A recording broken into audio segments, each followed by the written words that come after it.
Muvandimwe mwene data ndagusuje mu izina rya Yesu, Uwiteka duhana umugisha, kadushimira Imana yemeye ko twongera kwigana igitabo cyitwa Gutinyuka gusaba ibirenze. Uyu ni umunsi wa gatatu. Ubushize twari hamwe icyigisho kivuga ngo isanzure si umupaka, uburyo twakongera ubushobozi bwacu bwo kwizera. Tubona icyigisho cyatugaragarije cyane uburyo isanzure atari umupaka cyangwa se ikirere atari umupaka. Kitubwira neza ko bidashoboka ko habaho umupaka, ahubwo twabonye ko ukwizera kwacu niko kwagize umupaka, niko kwashyizeho umupaka. Bisobanura ko dufite kwizera guke cyane ko uwera wa Isirayeli twamushyiriyeho imipaka.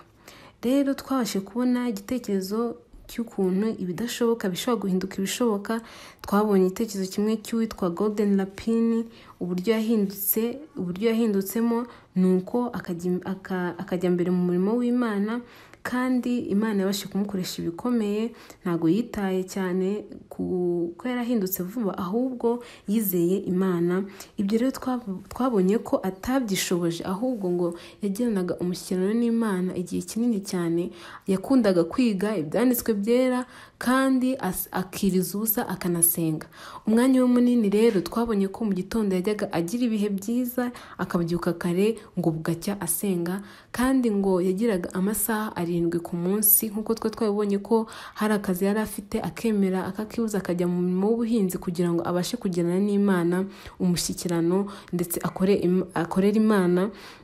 Rero aya masaha 7 ntago yari kuba ubusa kuri Golden Lapini, ahubwo Imana yabashe kumukoresha ibikomeye ndetse kuza kwizera kwe.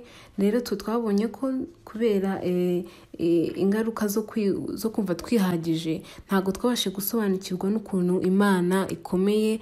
Ntago abantu basobanukirwa n'uburyo Imana ikomeyemo ngo bakureho imipaka, ahubwo kubera igihe kinini abantu bamaze ari abanyamurengwe, bumva bihagije kandi bumva nta zindi mbaraga bakeneye.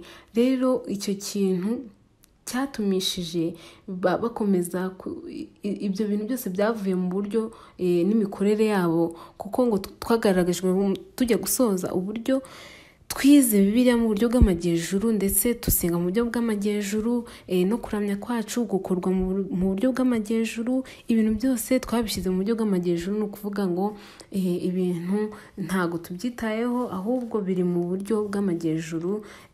Rero kubera iyo mikorere twagaragaje, twarangije kunyurwa rero n'umushyikirano wacu n'Imana, nawo uba uri mu buryo bw'amajyejuru gahutihuti.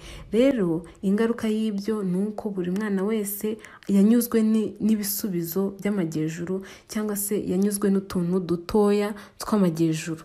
Rero Imana irifuza ko iyo mipaka yakurwaho, kandi nta kundi izakurwaho ari uko tugirana umushyikirano n'Imana turi gusenga.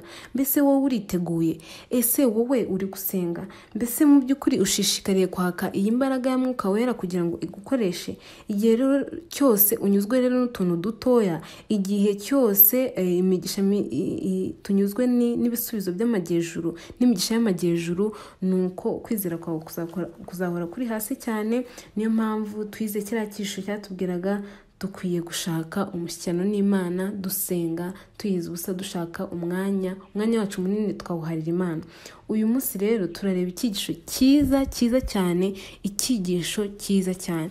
Icyigisho umutwe wacyo uravuga ngo impinduka ikomeye y'uburyo bw'imikorere, ukuntu twakwiga gusenga nk'abagabo n'abagore bo mu gihe cya kera uko basengaga. Ko dutangira, reka twicishe bugufi dusenge. Turagushimye Imana, turaguhimbaje Imana yaremye ijuru n'isi n'inyanja n'amasoko. Imana ikomeye, uhabwe icyubahiro. Tuje imbere yawe, turi abanyabyaha ariko turifuza cyane guhinduka. Turakuraritse kugira ngo weze imitima yacu, Mana utugenderere muri iki gihe cya nyuma ugiye kwitegura ingoma yawe. Ngo rero turagushimiye ko wemeye ko twiga iki gitabo kubw'umugambi wawe. Ni ukuri turakwinginze ngo umugambi wawe kuri ibi byigisho turi kwiga uzagerweho, kandi turasaba kugira ngo ukuze kwizera kwacu. Rero muri kino gihe turifuza no gusobanukirwa uburyo twasenga, turifuza kugira ngo uburyo twakoresheje bw'amajyejuru twiga mu buryo bw'amajyejuru, n'uburyo twanyuzwe n'ibisubizo biciriritse, ibyo byose byakurwaho ukatugira bashya. Mana yacu rero turifuza ko uyu munsi dusobanurira icyigisho tugiye kwiga buri mwana wese, ugenderere umutima we, ni ukuri umwumvishe ibyo aho tutari bubashe kugera, wowe ugenderere imitima ya buri muntu wese uzumva iki cyigisho. Ni mu izina rya Yesu Kristo tubisabye twizeye, amen. Uwiteka aravuga ati, nimuhagarare mu nzira murebe, kandi mubaririze inzira za kera, aho inziza iri aba ariyo munyuramo, niho muzabona uburuhukiro mu mitima yanyu. Ayo ni amagambo aboneka muri Yeremiya 6:16. Ati nimuhagarare mu nzira murebe, mubaririze inzira za kera. Ese urifuza ko twajyana imbere tukabariza inzira za kera? Kuko izi nzira aba ngo nizo tuzanyuramo, inzira nziza nizo tuzanyuramo, niko kandi ngo nibwo tuzabona uburuhukiro mu mitima yacu. Ese urifuza kugira uburuhukiro mu mitima wawe? Muri Bibiliya yose tugenda tubonamo inkuru zitangaje zigenda zikurikirana. Bibiliya yuzuyemo ibitangaza bitera gutekereza cyane, ku buryo abanyamashuri n'intiti zo muri iyi minsi ya none babiseka ntibizere ko ari iby'ukuri. Ese nawe wigeze gusoma ibiri muri Bibiliya?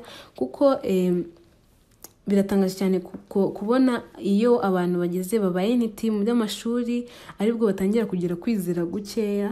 Rero ibyo nabyo byaba icyiciro kirekire, kuko umwanya nk'uko twabibonye, umwanya ukomeza guhereza Imana cyangwa se umwanya ukomeza guhereza iby'isi, ntago twavuga ngo tukwiriye kureka gukora. Ariko iyo uhereza umwanya Imana, iyo umushyikirano ugirana n'Imana ugufasha kugira kwizera kuri hejuru. Rero biratangaje kubona muri iyi minsi, nubwo abantu birundurira muri ibyo byose, bagerageza bagahakana ukwizera, ntibizere ibyanditswe mu ijambo ry'Imana. Mbese ni ryari twigize kubona mani? Iyo dusomye muri Bibiliya tubona ko manu zagiye zigwa ziva mu ijuru. Ese ni ryari wigeze kubona ibyo ngibyo? Ese ni ryari wigeze guhura n'indogobe iri kuvuga?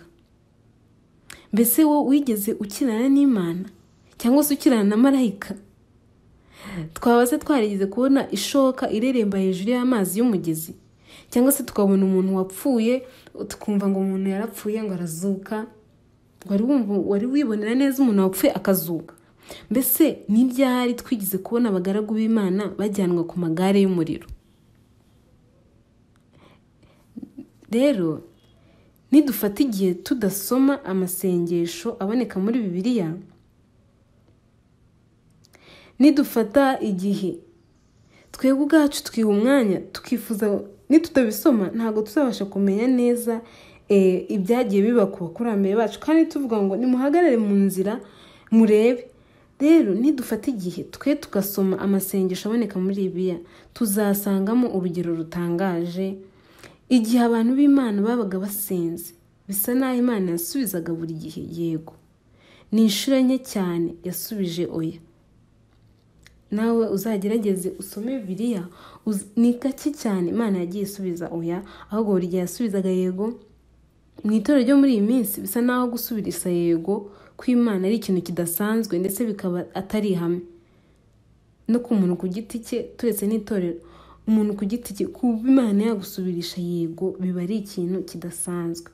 Igihe Imana isubirishije isengesho yego, turishima cyane ku buryo dukomeza kubisubiramo ibyumweru n'amezi. Uzumva nyine Imana, umuntu yasubirishije yego ashaka kubisubiramo ibyumweru n'amezi bigashira, kubera ko bibaho inshuro nkeya cyane nk'uko tujya tubibona, kandi bikaba ari ibintu bidasanzwe, abantu bose bagatangara bakibaza ibitangaza ko mu bihe bya Bibiliya Imana yakundaga gusubisha amasengesho ikoresheje yego. Ni iki cyaba cyarahindutse muri iyi minsi yacu? Reka twibaze kuri iki kibazo. Ese niye mpamvu Imana kera yakundaga gusubisha yego ariko muri iyi minsi bikaba ari igitangaza cyane iyo isubirishije yego, ko iyo ikoresheje ubwo buryo n'abantu bose bibatangaza? Umugabane umwe w'iki kibazo dufite uyu munsi wa none ni uko tujya mu ijambo ry'Imana dufite gushidikanya. Dushobora kuba turi gutekereza tuti birashoboka ko ntidushobora gufata buri bitekerezo dukomeje, kubera ko nyine ibi ari byo mu bihe bya kera bya Bibiliya, kandi ukaba wakwibaza ukavuga uti bitandukanye n'iby'iki gihe. Imana ntishobora gukora nka biriya muri iki gihe. Nk'aya magambo twatangije tubona uburyo impano zamanukaga, akaba ibitangaza, indogobe zikavuga, ariko twahita tuvuga tuti aya magambo turi gusoma bino nyine ni ibya kera, muri iki gihe ntabwo bishobora gukorwa. Ariko nubwo tubifata gutyo, ijambo ry'Imana ryandikiwe abantu bose. Usanga rero icyo gihe dufata ijambo ry'Imana tukarikosora cyane, tukariyungurura dukoresheje imitekerereze yacu muri iki gihe. Ariko se Imana yaba yarahindutse? Reka twibaze kuri icyo kibazo. Imana yanditse iryo jambo ry'Imana ikemera ko ryandikirwa abantu twese bo muri iki gihe. Iyo Mana yaba yarahindutse? Oya rwose, ntabwo Imana ihinduka. Imana ntabwo ihinduka. Ijambo ryayo yivugiye, ijambo ryayo riracyari ukuri nk'uko ryari riri muri icyo gihe, kandi ibitangaza biracyakorwa. Imana yari Imana isubiza amasengesho mu bihe bya Bibiliya, kuko Imana rero idahinduka. Imana yasubizaga amasengesho muri biriya bihe bya kera, n'uyu munsi iracyari uko imeze. Kereka niba uri mu bantu bemera ko Imana ihinduka, ariko Imana ntabwo ihinduka. Niba wemera ko Imana ihinduka, ubwo n'imikorere yawe wakwemera ko yaba yahindutse. Ariko Imana yasubizaga amasengesho ku bantu bemera ko Imana idahinduka. Imana rero yasubizaga amasengesho, n'ubu ngubu niyo igisubiza. N'ubu ngubu uko yakoraga uko yari iri niko yahoze. Bibiliya ivuga yeruye ko dukorera Imana yumva amasengesho yacu. Ibi bikwiriye kuduha icyizere gikomeye mu masengesho yacu. Nubwo bimeze bityo, inshuro nyinshi cyane turashidikanya, kandi iki ni ikibazo, kubera yuko kugira icyizere yuko Imana yumva kandi igasubiza amasengesho yacu ni ikintu cy'ingenzi kugira ngo tugere ku ntsinzi mu byamuka muri kino gihe.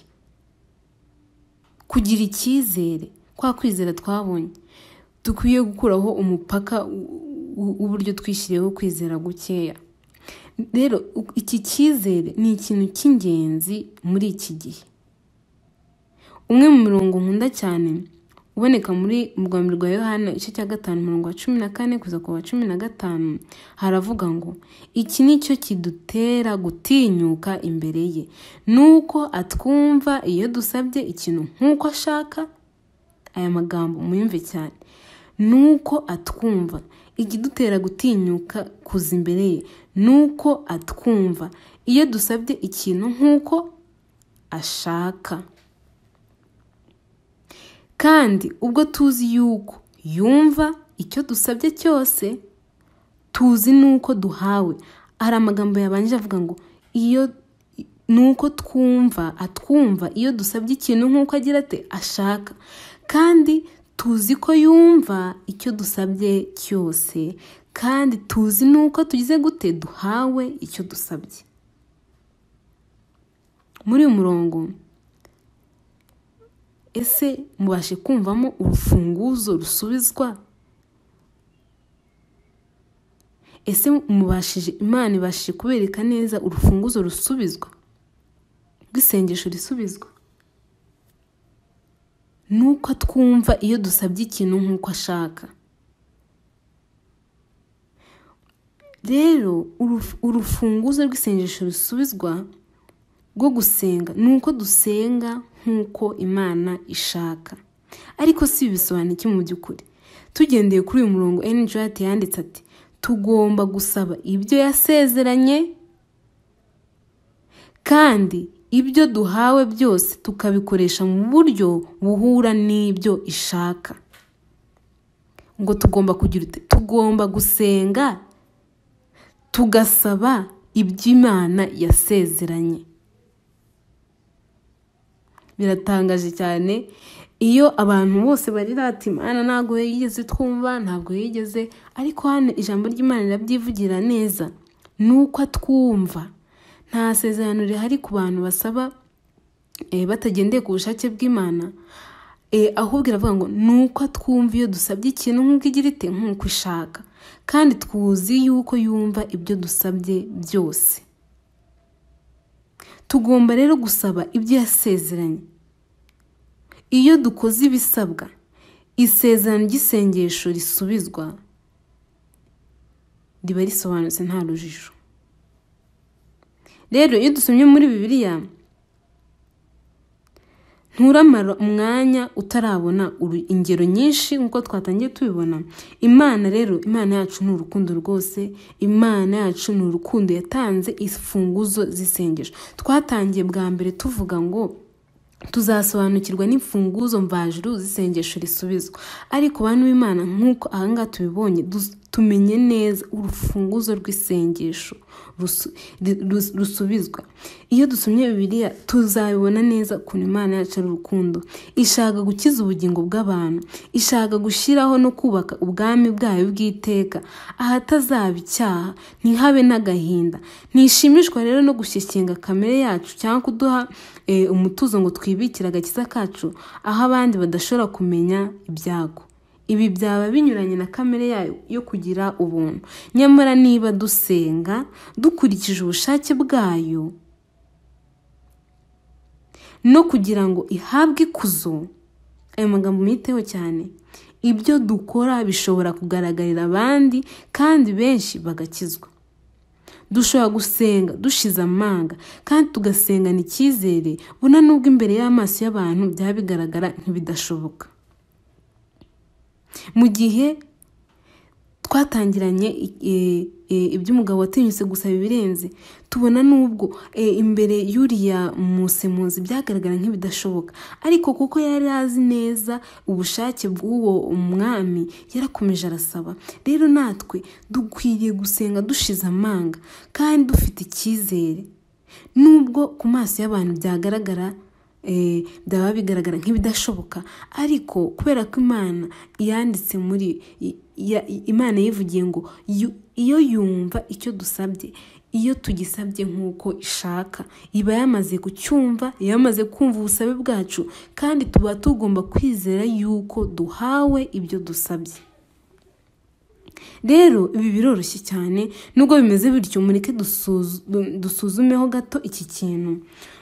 Uburyo bushya bwo gusobanukirwa amasengesho ashingiye kuri niba ari uko bishaka. Ushobora kuba watangiye nawe gutekereza ese ubushake bw'Imana ni ubuhe? Ni ikintu rusange ko mu kamenyero kacu amasengesho yacu tuyasoresha ijambo rivuga ngo kandi tubisabye nk'uko ishaka, amen. Abantu benshi bakoresha ubu buryo. Ibi bimeze nk'uko bikwiriye kugenda, kuko tudashobora gutegeka Imana gukora ikintu icyo ari cyo cyose. Nk'uko bavuga ati ntiwategeka Imana gukora ikintu ahubwo Imana ikora mu bushake bwayo. Ariko tugomba iteka gusenga twicishije bugufi kandi tukumvira ubushake bwayo. Mutyo abantu basenge biyambuye inarijye. Ngaho ntago waba ugisengana inarijye. Mutyo abantu basenge biyambuye inarijye kandi babe bahuje n'ab'ijuru. Ese iyo urimo urasenga ubona uhuje n'ijuru? Imyitwarire yawe nk'iy'abatahajuru. Abantu barasengana ibyaha, barasenga hari abandi bafite icyo bapfa, barasenga batiyambuye inarijye bafite ubwibone bwinshi, bagategereza ko Imana isubiza amasengesho yabo. Kandi Imana icyo yifuza ni uko abantu bareka icyaha, ntibabe bagifite agahinda. Nishimishwa rero n'imibereho yacu, ariko Imana irifuza iti abantu nibaze baze basabe icyo bashaka, ariko itwumva iyo dusabye ikintu nk'uko ishaka, kandi yumva ibyo dusabye byose. Ndetse abantu Imana yababwira iti nibaze ariko biyambura inarijye yose, imibereho yabo ibitunganye, basenge bati bye kuba uko nshaka, ahubwo bibe uko ushaka.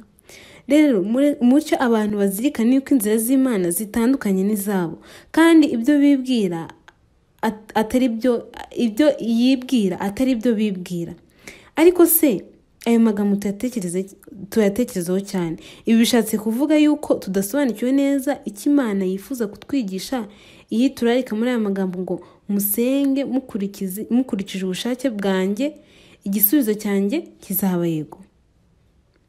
Mbese bishatse kuvuga ko aya magambo ngo niba ari uko ubishaka, niba ari uko ubishaka, ari umurongo dupfa kwivugira igihe dusoza amasengesho yacu kugira ngo twirinde ingorane igihe ibintu byaba bitagenze nk'uko twari tubyiteze? Ese magambo wowe uyakoresha kubera ko hari igihe abantu bakoresha amagambo ngo bigende nk'uko ubishaka, ari uko bafite kwizera gukeya, barimo barateganya bati ubu si ibintu bitagenze nk'uko byari bugende. Bibiliya rero itubwira iby'isengesho rya Yosuwa igihe yategekaga izuba guhagarara, agira ati zuba hagarara kuri Gibeyoni, nawe kwezi hagarara mu gikombe cyo kuri Ayaloni. Aya magambo aboneka muri Yosuwa igice 10:12. Mbese Yosuwa ntiyari kuba umunyabwenge cyane iyo asoza isengesho rye arimo aravuga n'ubushizi bw'amanga, akavuga ati niba ubishaka Mana bibe uko ushaka. Ubwo buryo bwari kumurinda guhura n'ingorane iyo izuba ritaza nko kuva, nuko kwezi, iyo izuba ritaza kumwumvira, nuko kwezi ntikumwumvire. Nyamara kubw'impamvu runaka ntabwo yasenze atyo. Nubwo yifuzaga ko izuba ryahagarara, ntabwo yavuze ngo bibe uko ushaka Mana. Ese kubera iki Yosuwa yakoresheje ubu buryo akabisaba gusa, ntarenzeho ayo magambo ngo bibe uko ushaka Mana? Ayo magambo ntabwo ari mabi pe, ariko twabonye ko hari igihe ashobora gukoreshwa mu gihe abantu barimo batekereza ko bagize gushidikanya, barimo batekereza ase tudashubijwe ibi bintu tusabye tutabishubijwe byagenda gute? Igihe Yosuwa rero yasengaga ngo izuba rihagarare, yarazi neza yuko iryo sengesho rihuje n'ubushake bw'Imana. Amen. Se mubashije kumva ibanga itandukaniro ririmo aho ngaho? Yosuwa yararimo arasenga ahuje neza n'ubushake bw'Imana, yishingikirije ku masezerano yayo. None se wa mugabo twatangiranye yari kuba azi amagambo umwami yivugiye ati muzasabe icyo mushaka cyose muzaze nzakibahereza. Noneho akaza akavuga ati ndashaka inzu z'ibwami, ndashaka ibi n'ibi, ariko umwami niba bishaka ariko nyine ibimpereza. Kuko wenda yari gutekereza akavuga ati wenda abantu baranseka. Oya, yari asobanukiwe neza n'ubushake bw'umwami. None se uyu Yosuwa ni urugero rwo muri Bibiliya. Tugende muri Bibiliya. Yosuwa yaravuze ati zuba hagarara, asaba Imana ahuje n'ubushake bw'Imana, kuko Imana yari yamusezeranije yuko ababisha be bari butsindwe. Ni amagambo Imana yari yamusezeranyije. Nyamara nanone aho urufunguzo rw'iki kintu ruri nuko yari yamaze igihe gihagije ashaka mbere na mbere kumenya ubushake bw'Imana kugira ngo abashe gusabana gushira amanga ikintu nka kiriya. Ni bangahe bifuza kumenya ubushake bw'Imana bene data? Ni bangahe bifuza kumenya amasezerano muri iki gihe tugezemo, bifuza kumenya amasezerano Imana yageneye abana bayo?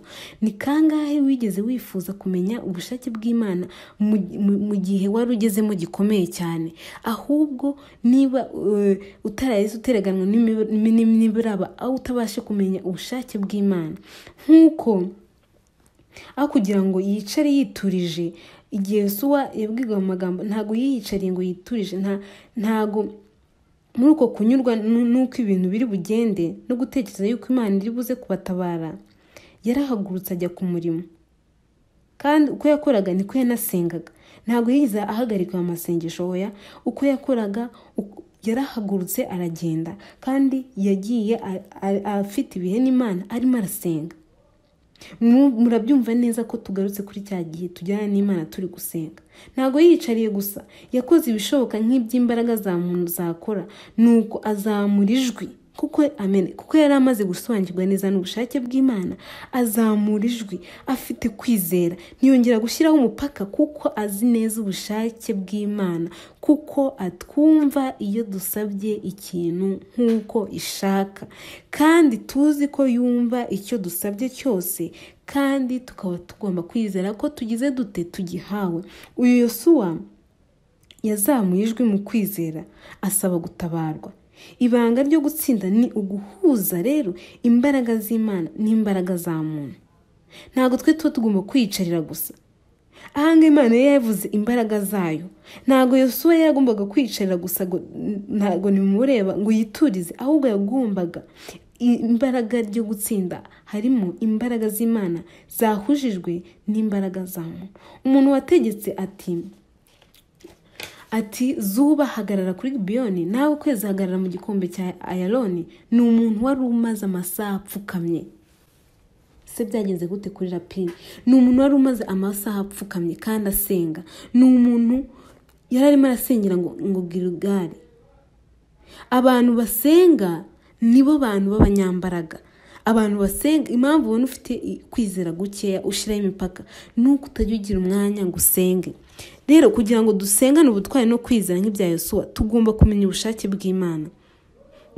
Kandi uburyo rukumbi bwo kumenya ubushake bw'Imana nta bundi ni ukwiga kumenya uwo iriyo ku muntu ku giti cye. Kandi ibyo ngibyo nta handi twabimenyera, tuzi neza ko ari kubyigira mu ijambo ry'Imana. Kwiga ijambo ry'Imana, gusenga. Muri kugenda mubona ukuntu Imana igenda ihishurira neza abana bayo imbaraga ziri mu kwiga ijambo ry'Imana no gusenga. Ibi ntabwo ari ugusenga utabitekerejeho, ahubwo ni ugushora imizi muri Bibiliya ikakubera urufatiro rukomeye. Ibi bisobanuye gusenga duhuje n'ubushake bw'Imana kuko bigaragara mu ijambo ryayo. None se kutagira umwanya wo kwiga ijambo ry'Imana, uzabasha kumenya ubushake bw'Imana gute? Ni bantu bangahe muri iki gihe turimo batunzwe no gusenga gusa, batiga ijambo ry'Imana, batanaryemera. Ati rero atubwira ati umuntu ukora ahuje n'ubushake bw'Imana azasenga atya ati, uyu munsi bimenyekane mu murimo nkorera gufasha abantu bari mu kaga ko muri Isirayeli hari Imana, ko kandi ndi umugaragu wawe. Uyu nguyu yari umugaragu w'Imana. Reka bigaragare ko ndi gukora ibyo ijambo ryawe rishaka, atari ibinjemo gusa cyangwa iby'ubwenge bwanjye. Uyu muntu ahagaze mu mwanya, iyo umuntu ahagaze mu mwanya nk'uyu nguyu kandi agasobanurwa yuko ari ugusoza k'umugambi w'Imana, kandi Imana ikaba iri gusohoreza imigambi yayo muri we, azaba afite imbaraga z'Imana zizira gutsindwa. Imbaraga zikorera kumurwanya zose zizaba zimeze nk'umurama waho bahurira ingano. Amen. Mbega amagambo akomeye cyane. Mbega uburyo ari ingirakamaro kubana n'Imana, ukaba witwa umwana wayo, Imana ikabikuzi. Amy Bounds ni umuntu wamenyekanye biturutse ku mibereho ye yo gusenga ikubiyemo ibyigisho byinshi, ndetse akaba yari umuntu ushyira mu bikorwa ibyo yigisha, akagira isengesho nyambere muri byose mu mibereho ye. Kuko Amy Boundy ngo yaheraga saa 10 za nijoro akageza saa 4 z'igitondo asenga, kandi ibyo akaba yaramaze imyaka myinshi ngo abikora. None wowe nta no kumara icyumweru biba bigoranye, ariko twabonye abamara amasaha 7. Uyu ngo yavaga saa 10 za nijoro akageza saa 1 mu gitondo asenga, kandi ngo yaramaze imyaka myinshi ngo abikora. Nk'uko guhumeka ari ihame ry'ukuri mu mibereho yacu, rero ibigaragara ni nk'uko dukeneye gusenga, kuko ngo ni naryo ryari ihame mu mibereho ya Boundy. Ngo Boundy yanditse ibitabo byinshi ku byerekeye isengesho byagiriye benshi umumaro kandi bihindura imibereho y'abantu ibihumbi byinshi, kandi atanga ubuhamya avuga ngo igihe kinini namaranaga n'Imana mu masengesho nicyo banga ryo kugera ku nsinzi mu masengesho. None se ko uza usenga huti mu buryo bw'amajyejuru, uzabasha gusobanukirwa ute ko nawe uzabona ibisubizo by'amajyejuru? Uzarenganya Imana ngo ntago amasengesho yawe asubizwa? Iki gihe kinini Boundy ngo yakimanaga mu masengesho kandi yahabwaga intsinzi mu masengesho ye. Rero ngo isengesho ryumvikana nk'imbaraga ikomeye, ni ingaruka y'ako kanya cyangwa se itinzeho buke y'igihe kinini umuntu aba amaranye n'Imana. Ntabwo ugomba kuza ngo umare igihe gito, ahubwo igihe kinini umaranye n'Imana n'igihe umara umushyikirano wawe n'Imana ugenda, ni ingaruka ikomeye cyane kuri wowe. Ngo amasengesho yacu magufi agira agaciro n'umumaro bitewe n'andi yayabanjirije. Aya magambo mwiteho cyane, ngo amasengesho yacu magufiya agira agaciro gakomeye cyane bitewe n'ayayabanjirije. Amasengesho magufi ahoraho ntabwo yasengwa n'umuntu utarigeze amarana n'Imana igihe kirekire, akajyana mu mbaraga nyinshi. Kwizera kwa Yakobo ntikwari gutsinda iyo atamara ijoro ryose akirana. Ese iyo Yakobo aza kuza akamara iminota mikeya cyane akabona wenda ntari gusubizwa akarekura, byari kugende gute? Rero kwizera kwa Yakobo ntikwari gutsinda amara igihe gitoya akirana. Kumenya Imana ntibiva ku kuyambaza by'akanya gatoya. Imana ntitanga impano zayo ku bantu biziye bisanzwe bakongera bakahita bigendera. Abantu benshi ibintu barabizi bakizira akanya gatoya bakahita bigendera bihuta mu buryo bw'amajyejuru. Imana irashaka abana bameze nka Yakobo. Kumarana n'Imana igihe kirekire niryo banga ryo kuyimenya, kandi nibyo biyitera kugira ikikora. Imana igira ikikora bitewe n'umwanya twamaranye nayo. Rero yumvira kwizera k'umuntu ushikamye kandi uyizi, umuntu wamaze kwisobanukirwa neza ko ishoboye byose. Izumva gushaka kwe, kuko ntago ari umuntu waje yirukanka afite ibindi bintu bimuhugije. Rero iha impano zihebuje abavuga yuko bifuza kandi bakishimira izo mpano binyuze mu kuzikoresha igihe bafite badatezuka kandi bashikamye. Mbese dufite uko kwizera gushikamye kandi kurimo gushyira amanga gukomeka ku kumenya Imana umuntu ku giti cye nka Yesuwa n'abandi. Mbese ibisurugero rw'imibereho isenga kuri twe? Niba atari ko bimeze kuri twe, birakwiye ko dusaba Imana ngo idushoboze gutera intambwe tujya mbere. Ushobora kuba nawe uza wihitira ugenda huti nta mwanya ushaka kujyana n'Imana, ahubwo n'akanya ubonye ari akanya urimo wihuta, nta mwanya ufitanye n'Imana. Ahubwo Imana irashaka ko ibintu bihinduka guhera uyu munsi. Niba atari ko byari bimeze, irifuza ko watera intambwe ukajya imbere yayo, ukifuza gusobanukirwa nayo. Rero hari amagambo ari mu gitabo cy'ububyutse volume ya 5, aratangaje cyane. Amagambo yaboneka kuri paji ya 54 avuga ngo ni igika cya nyuma, avuga ngo aho si ya mihango gusa twamenyereye mu gitondo, aho si ya mihango twamenyereye gusa mu gitondo, aho tuba tuzi ko tugomba gusenga, nta muntu rwose udashobora kuryama adasenze. Aho si ya mihango twamenyereye ni mu gitondo tubyutse, cyangwa se nimugoroba, cyangwa se igihe abantu bagiye kurya, aho abantu bashobora gusenga batumva n'ibyo bavuze. Umuntu ashobora no kukubaza ngo ese Imana yawe mwaganiriye iki mu gitondo, akaba atakwibuka ibyo yavuze.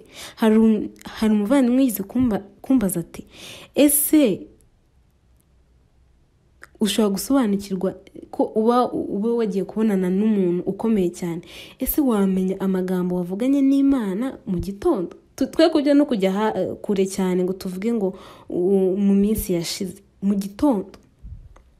Ese turebere hano ku isi, ese wabonanye n'umwami cyangwa se n'umutegetsi ukomeye cyane, cyangwa se n'umuyobozi mukuru w'igihugu, mukagirana ibihe, mukaganira, ukagira ibyifuzo umubwira, ese wakwibagirwa amagambo wavuganye n'uwo mutegetsi w'igihugu? Ariko hari ibintu ngo twamenyereye bikorwa mu gitondo, nimugoroba, cyangwa se iyo tugiye kurya, ndetse ubusanga n'isengesho iyo tugiye kurya ryarabashije kujya mu bantu mu mutwe ritajya rihinduka. Rero ngo ntago tubasha kumva neza no gusobanukirwa amagambo natwe ubwacu tuba twivugiye. Ese wowe ubiha agaciro ki? Ese nawe niko bigenda? Wowe wabihaye agaciro ki kugira ngo iyo wihe umwiherero wawe n'Imana? Ese nawe ugenda wihuta gutyo ukajya kuryama ugasenga? Bijya bibaho cyane ko abantu bagiye kuryama bashobora gusenga, bagasengera ku buriri bwabo banamaze no kuryama, akaba yanasoza n'isengesho ntamenye ko yanarangije kuko ibitotsi byamwishe ahise asinzira. Ese wowe iyo mibereho y'isengesho umaze kuyisobanukirwa? Cyangwa se usenga nitendwe, cyangwa ubona wumva ufite ubukene mu mutima, wari wagira wumva ufite ubukene mu mutima wo gushaka Imana?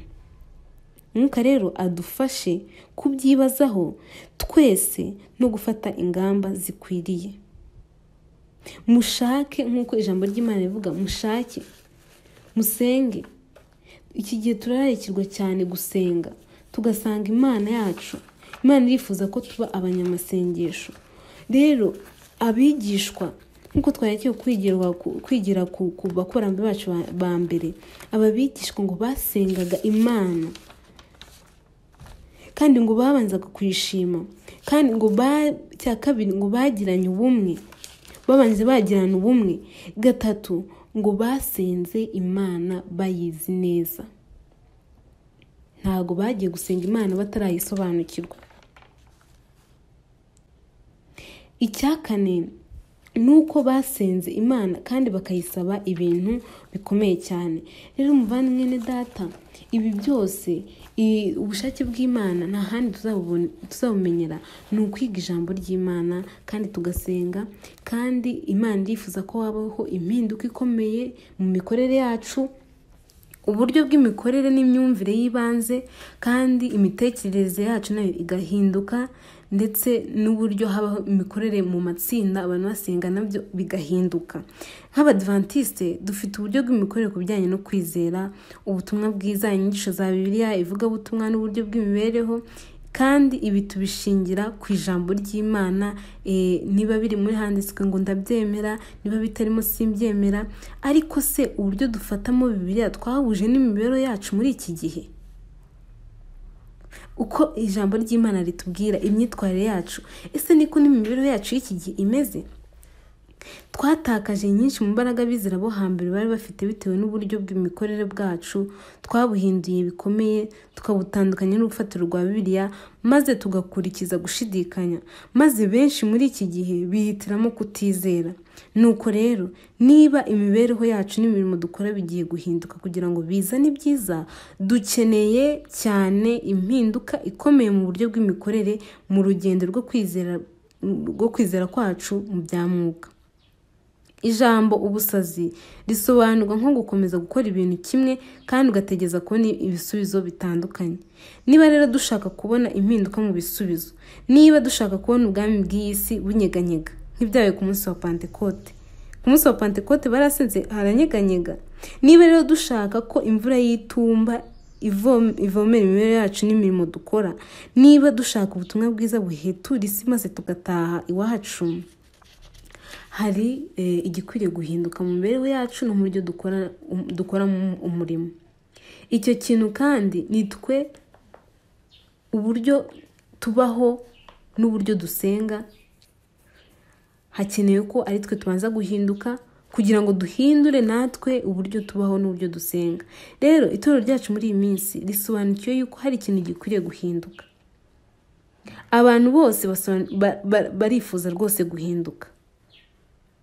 Ese izo mpinduka cyangwa se ubwo bubyutse abantu bifuza ndetse n'izo mpinduka rigendeye ku ijambo ry'Imana? Aho ntiwaba uri gusengera ububyutse kandi utaragera mu ijambo ry'Imana ngo umenye ubushake bw'Imana. Ibisubizo dushaka kubona ntibiboneka mu buryo bw'ivugurura rikomeye kandi rya vuba muri gahunda runaka wenda dushobora kugira, cyangwa mu buryo runaka bw'amasengesho adasanzwe tukiyiriza ubusa, abantu bakamara imyaka biyiriza ubusa iminsi 25, ibintu byose ntago ari icyo cyihutirwa. Oya rwose, ibisubizo dukeneye biboneka mu ngero z'abagore n'abagabo mu bihe bya kera. Bibiliya tubwira iti Uwiteka aravuga ati nimuhagare mu nzira murebe kandi mumaririze inzira za kera, aho inzira nziza ziri aba ari zo munyuramo, niho muzabona ubuhukiro mu mitima yacu. Gusobanukirwa neza inzira z'abakera, kandi twabonye neza uko dukwiriye gusenga dukurikije ubushake bw'Imana. Ntago twamara icyo gihe kinini cyose ngo turi muri za gahunda turiza ubusa no gusenga tutazi ubushake bw'Imana kuri twebwe, tutifuza guhinduka. Oya, ngo tuzabone, ahubwo tuzabona ibisubizo n'ubundi bitoya by'imigisha mitoya, cyangwa se kuko tutishingikirije ku magambo, kuko turi mu buryo bw'amajyejuru, turi kurangiza imihango gusa, ibintu turi kubikorera hejuru mu bicu, ntago twifuza kumenya ubushake bw'Imana kuri twebwe. Rero twatangiye kubona uburyo icyatumye amasengesho y'abantu b'Imana bo mu gihe bya kera yagiraga imbaraga cyane. Ese mwe ntimubashe kubona uburyo amasengesho y'abantu b'Imana ya kera yagiraga imbaraga cyane? Rero tuzakomeza kwiga insanganyamatsiko yo mu cyigisho gikurikira, ariko nimureke tube tugarukiye ahangaha, tujye ku mavi dusaba Imana ngo iduhe uburyo bushya bwo gusenga, uburyo bwayo atari uburyo bwacu. Ubwo nimvuga uburyo bwacu, Imana ibahishurira uburyo bwa buri wese yajyaga asengamo atakurikije ubushake bw'Imana kandi akayivovotera ngo Imana ntigeze isubiza. Rero nimucyo tuyisabe duhindura abagabo n'abagore bafite kwizera, abagabo bishingikije ku masezerano y'Imana, basenga no kwizera n'ubushizi bw'amanga kandi bakurikije ubushake bw'Imana, kuko twafashe umwanya tukiga ubushake bwayo ubwo ari bwo. Buri wese agende yifuze kujya mu ijambo ry'Imana, asenge cyane Imana imwishurire ubushake bwa buri wese. Mureke dusengere kugira ngo ubwami bw'isi bunyeganyege ku bw'icyubahiro cy'Imana. Ubu ngubu ni bake basenga cyane kugira ngo iki kintu kibe, kuko twamaze kumva ko ibyabaye ku bantu ba kera bidashobora kutubaho kuko twishyiriyeho imipaka. Rero muri uyu munsi dushobora kuba turi abantu bakomeye mu by'urugamba rw'amasengesho, cyangwa se twaba turi abana mu byo kwizera. Uko bisa kose, nubwo waba waratangiye uru rugendo turi kuvuga urugeze kure cyane, ufite kwizera kw'isengesho ryisinyishije ku masezerano, ariko nimureke dukomeze tujye mbere, dutinyuke gusaba ibirenze, twe kwishyiraho imipaka. Abantu ba kera bose barasubijwe, ba Esiteri bose twabonye ko basubijwe, bariya ba Morodekayi bose barasubijwe. Ni abantu bajyaga imbere y'Imana bakajya mu bushake bwayo kandi bagasubizwa. Natwe rero bantu b'Imana nicyo gihe tugezemo, dukeneye gusubizwa n'Imana yifuza gutanga Mwuka Wera, yifuza kuturemamo kwizera gukomeye cyane. Ntago ibingibi izabihereza abantu bagifite kwizera guke. Oya bene data, icyo dukeneye ubu ngubu ni ugusenga tubishyizeho umutima, tudadohoka kandi tuniha mu mitima yacu, kuko abantu ba kera, itorero rya mbere, nabo bari bazi uko bagomba gusenga, kandi igihe basengaga Imana yarabigaragarizaga. Ntabwo Imana yigeze yanga gusubiza amasengesho yabo. Igihe twabonaga babigishwa igihe ngo basenze, ngo bari bateranye, ahantu bari bateranye ngo habaye umushyitsi cyane. Ese ntibyagendeye gute ba Pawulo na ba Sila bari muri gereza? Mu gicuku ngo barasenze, barasingiza Imana, ngo uwo mwanya habaho igishyitsi cyinshi, imfatiro z'inzu ngo ziranyeganyega. Rero ibyabaye ku bantu ba kera, Imana yacu ntabwo ihinduka, ntabwo Imana yacu ihinduka. Imana n'ubu ngubu niyo ikiri Imana yacu. Ariko wenda twabonye ko hashobora kuba impinduka, cyangwa se hakabaho uburyo bwo gusubiza mu buryo butandukanye. Ushobora kwibaza uti abandi ko babonaga Imana, abandi ko babasha kuyibonesha amaso ku maso, ariko hari igihe ushobora gufatira urugero kuri Yakobo we ngo yarakangutse, aravuga ati ni ukuri Uwiteka ari hano, nanjye ntabwo nari mbizi. Rero igihe abagize itorero bapfukamye bagasenga by'ukuri, bamenye ko Imana iri kumwe, iri aho bateraniye. Ntabwo bisaba kugira ko hari ikintu ushobora kubona, hoya, ahubwo igihe upfukamye usenga, umenye uhuje n'ubushake bw'Imana, umenye ko Imana muri kumwe, nubwo utahita umenya ko iri kumwe natwe, ahubwo ukwiye kumenya ko ibiri aho ngaho kandi iri ku murimo, igenda hagati muri mwebwe kandi igufasha ukuboko, ukayisaba kugira ngo aha hantu muri ihuzuze cyangwa se ihaboneke, kandi yuzuze imitima yanyu ikuzo ryayo, kandi igira ikintu ibakorera hagati muri mwebwe. Rero reka tujye imbere y'Imana tuyisabe gusohezwa amasezerano yayo, kandi isanzure si umupaka, kandi dukeneye kwigira ku nzira za ba kera, dukeneye kongera gusubira mu ijambo ry'Imana, tukiga tukareba ukuntu abakera bagiraga kwizera kandi bagatinyuka gusaba ibirenze.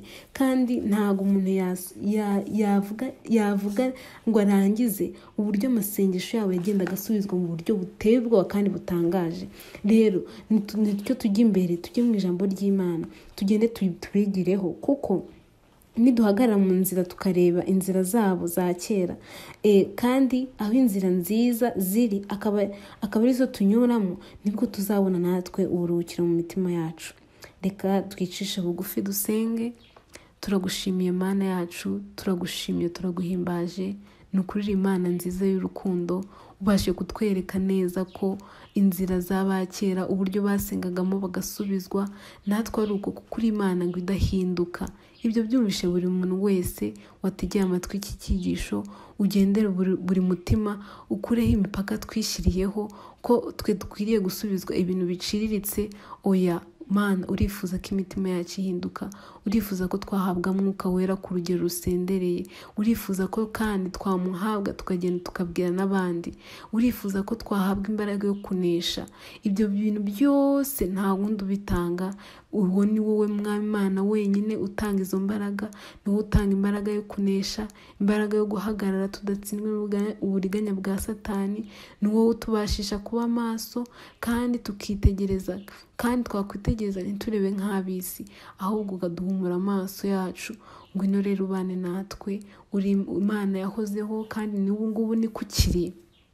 Uduhe gutinyuka kuza imbere yawe, dusabe ibirenze ibyo wasezeranye, kandi nubwo twafashe igihe kinini cyane twiga mu buryo budakwiriye, utubashishe muri uyu munsi kwiga amasezerano yawe, kandi uduhe kuyasobanukirwa, kandi uduhe kuyishingikirizaho. Mu izina rya Yesu Kristo tubisabye tubyizeye, amen.